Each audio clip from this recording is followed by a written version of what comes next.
As poucas pessoas que acreditam no Chandriano são medrosas demais para falar, e todas as outras apenas rirão de suas perguntas. Ouviu-se um suspiro dramático que pareceu vir de vários pontos da folhagem ao mesmo tempo. Mas é o preço que se paga pela civilização. Que preço? Indaguei. A arrogância, respondeu Kithai. Você supõe que sabe tudo. Você ria dos encantados até ver um deles. Não admira que todos os seus vizinhos civilizados também descartem o Chandriano. Você teria que deixar os seus preciosos cantos muito para trás a fim de encontrar alguém que o levasse a sério. Não teria a menor esperança enquanto não chegasse aos montes tempestuosos. Hoje continuaremos a falar sobre a série da Guerra da Criação. Mas nesse vídeo nós vamos até o Adenri, sobre o ponto de vista da chefe da cidade de Haert, Shirhin. Shirhin é a mestre de uma das escolas que ensina a Latanta, a via da árvore espadeira. A escola é tão antiga que as únicas duas escolas que precedem a escola de Shirhin são as do próprio Aet e a de Aratã. A busca da verdade e da vingança sobre o grupo do Chandriano justifica muitas das ações de Kvothe. E tal como ele correu até Trebon para chegar a tempo para recolher pistas de um recente ataque do Chandriano pelaquela região, Kvothe foi até a borda do mapa em busca das mesmas pistas. Foi até o Adenri.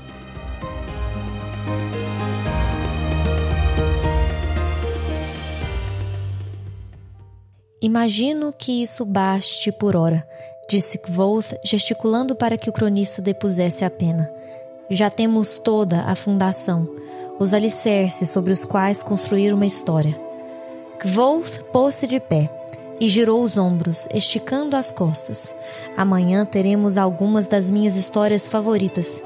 Minha viagem à corte de Alveron, a aprendizagem da luta com os Adenrianos, Feluriana. Pegou uma toalha limpa e se virou para o cronista. Você precisa de alguma coisa antes de se deitar? Kvothe passara um tempo recebendo aulas da Ketã e da Letane por tempo. Porém, aquilo era proibido. E quando Tempe se viu obrigado a retornar pelo Adenri para responder por seus atos, Kvothe vê ali uma oportunidade. A oportunidade que foi prenunciada pelo Kithai.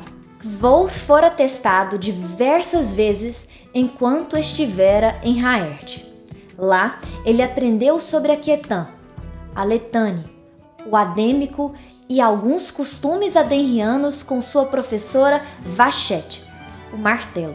Participou da prova da árvore espadeira e foi nessa prova em que Kvothe surpreendeu todos os adenrianos por conhecer e nomear o vento. E foi logo após essa prova, a prova da árvore espadeira, em que Shirhin aborda Kvothe pela primeira vez para falar sobre o Chandriano.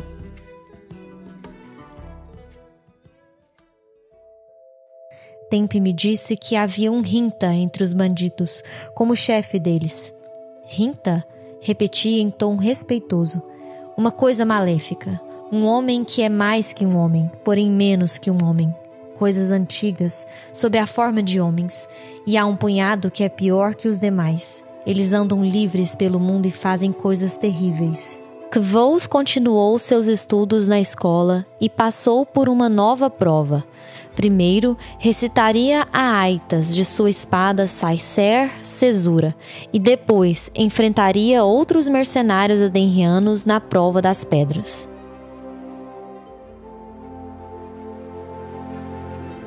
Primeiro veio Shael, que me forjou no fogo para um propósito desconhecido, portou-me e depois me deixou de lado. Depois veio Etaine. Depois veio Finol, a dos olhos brilhantes e claros. Muito amada por Dulcen, ela mesma matou 2 Darunas, depois foi morta por Gremens em Drossentor. Se me permite perguntar, quantos portaram a cesura ao longo dos anos? Saiser, corrigiu-me ela ríspida. Não tem a pretensão de mudar o nome dela. Significa partir, capturar e voar. 236. Você será o 237º. E então me dei conta do verdadeiro significado daquilo. Se cada dono havia conservado a cesura por 10 anos, e se ela nunca tinha ficado ociosa por mais de 1 ou 2 dias, isso queria dizer que, numa estimativa muito conservadora, a espada tinha mais de 2000 anos. Sim, a espada de Kvoth era muito, muito antiga e havia participado da Batalha de Drossentor.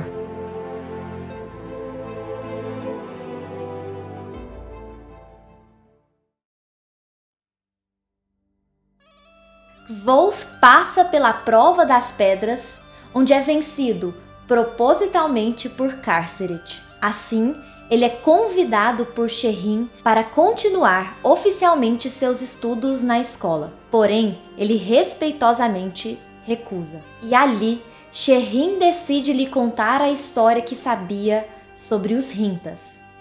Mas antes de irmos até esta história, retornaremos até uma personagem aparentemente desimportante, mas que guardou e revelou pistas muito importantes para Kvoth nos 2 livros. Verania Greyflock, mais conhecida como Nina, a garota de Trebon.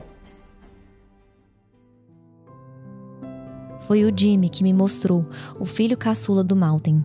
Meu coração bateu mais rápido. E o que era? Um vaso grande e bonito, respondeu ela baixinho, mais ou menos dessa altura. Levantou a mão a cerca de 1 metro do chão. A mão tremia. Tinha uma porção de coisas escritas e imagens. Bonito mesmo. Eu nunca tinha visto cores assim. E algumas tintas brilhavam feito prata e ouro. E eram imagens de quê? Perguntei, fazendo força para manter a voz calma. Gente. A maioria era de gente. Tinha uma mulher segurando uma espada quebrada e um homem do lado de uma árvore morta, com um cachorro mordendo a perna dele. Sua voz se extinguiu. Havia algum de cabelo branco e olhos negros? Ela arregalou os olhos e assentiu com a cabeça. Me deixou toda arrepiada, disse estremecendo. O Chandriano. Tinha sido um vaso mostrando o Chandriano e seus sinais. Você se lembra de mais alguma coisa nas imagens? Não tenha pressa, pense bem. Ela pensou.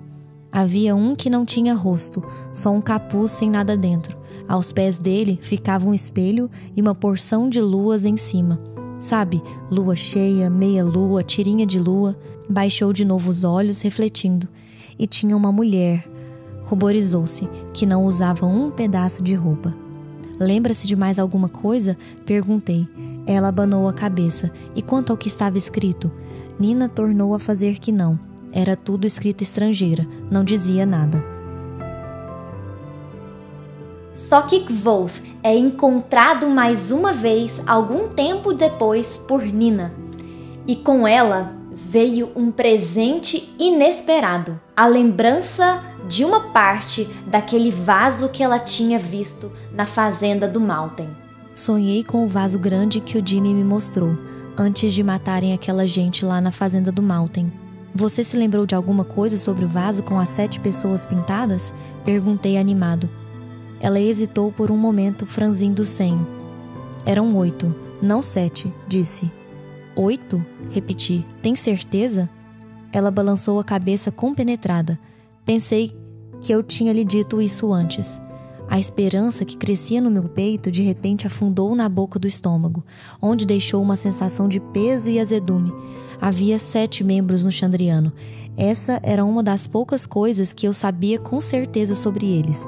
Se havia 8 pessoas no vaso pintado visto por Nina, sonhei com o vaso 3 noites seguidas. E também não foi pesadelo nem nada. Acordei descansada e feliz todos os dias. Aí entendi o que Deus estava me mandando fazer.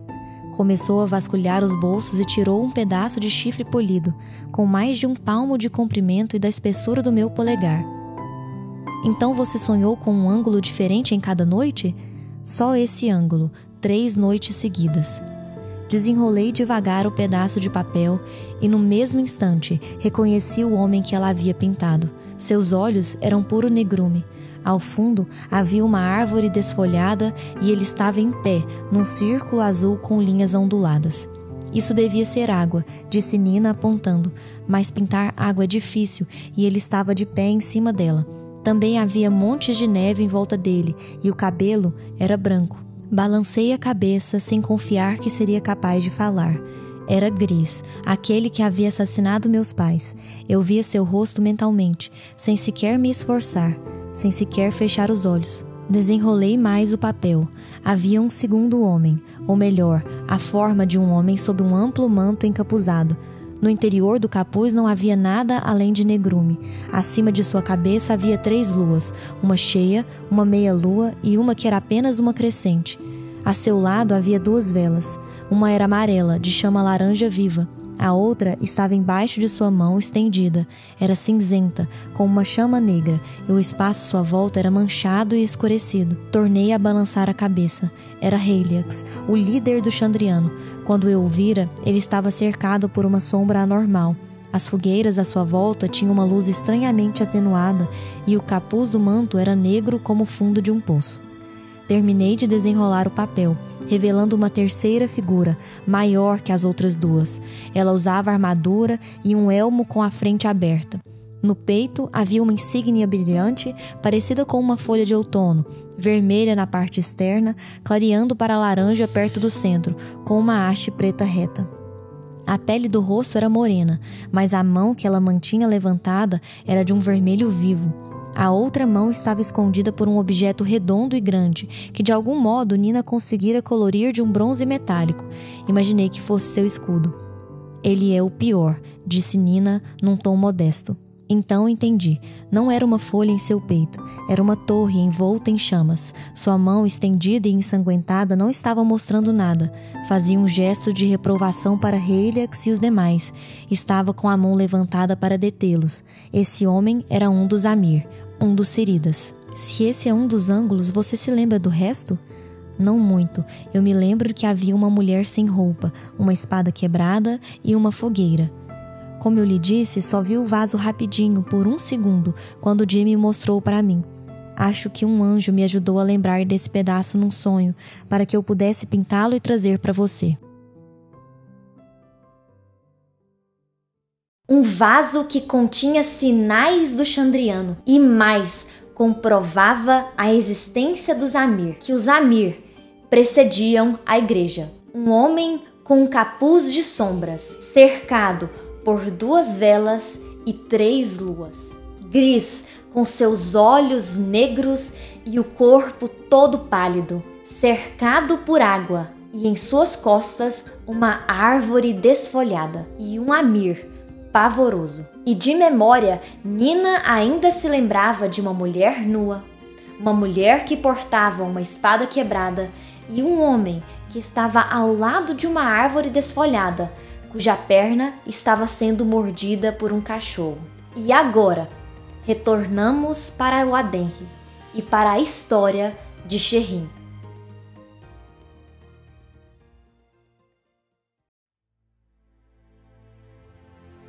É uma história antiga como o Adenri. É sempre contada da mesma maneira. Está pronto para ouvi-la? Como em tudo, existem regras. Contarei essa história uma vez. Depois, você não poderá falar dela. Correu os olhos de Vashet para mim. Grave seriedade. Somente depois de dormir 1000 noites, você poderá falar disso. Somente depois de viajar 2000 quilômetros, poderá fazer perguntas. Ciente disto, está disposto a ouvi-la? Houve certa vez um grande reino, povoado por grandes pessoas. Não eram adenrianos. Eram o que era o Adenri antes de nos tornarmos nós mesmos. Mas naquela época, eles eram eles, mulheres e homens belos e fortes. Cantavam canções de poder e lutavam tão bem quanto o Adenri. Esse povo tinha um grande império, cujo nome foi esquecido. Não é importante, pois o império caiu, e desde então a terra despedaçou-se e o céu se modificou. No império havia 7 cidades e uma cidade. Os nomes das 7 cidades foram esquecidos, pois elas sucumbiram à traição e foram destruídas pelo tempo. A cidade única também foi destruída, mas seu nome não se perdeu. Chamava-se Tariniel. O império tinha um inimigo, como deve ter a força. Mas o inimigo não era grande o bastante para derrubá-lo. Nem empurrando, nem puxando teve o inimigo força suficiente para arrastá-lo para o fundo. O nome do inimigo é lembrado, mas vai esperar. Como pela força o inimigo não podia vencer, ele se moveu como verme na fruta. O inimigo não era da Letane. Envenenou os outros 7 contra o império, e eles esqueceram a Letane. 6 traíram as cidades que confiavam neles. 6 cidades caíram, e seus nomes foram esquecidos. 1 se lembrou da Letane, e não traiu uma cidade. Essa cidade não caiu. Um deles se lembrou da Letane, e restou esperança no império, com uma cidade não caída. Mas até o nome dessa cidade foi esquecido, sepultado no tempo. Porém, 7 nomes são lembrados, o nome do 1 e dos 6 que o seguem. 7 nomes foram transportados através do desmoronamento do império, da terra despedaçada e do céu mutante. 7 nomes são lembrados através do longo perambular do Adenri. 7 nomes foram lembrados, os nomes dos 7 traidores. Lembre-se deles e os conheça por seus 7 sinais. Saifos carrega a azulada chama. Estercos fez-se escravo do ferro. Ferule tem olhar negro e sem clemência. Usnea só vive na decadência. Dalcente do cinzento silêncio nunca fala. A pálida alenta traz a peste. Por fim, o líder dos 7. Odiado, incorrigível, equilibrado, insone, senhor das sombras, Alaxel é seu nome.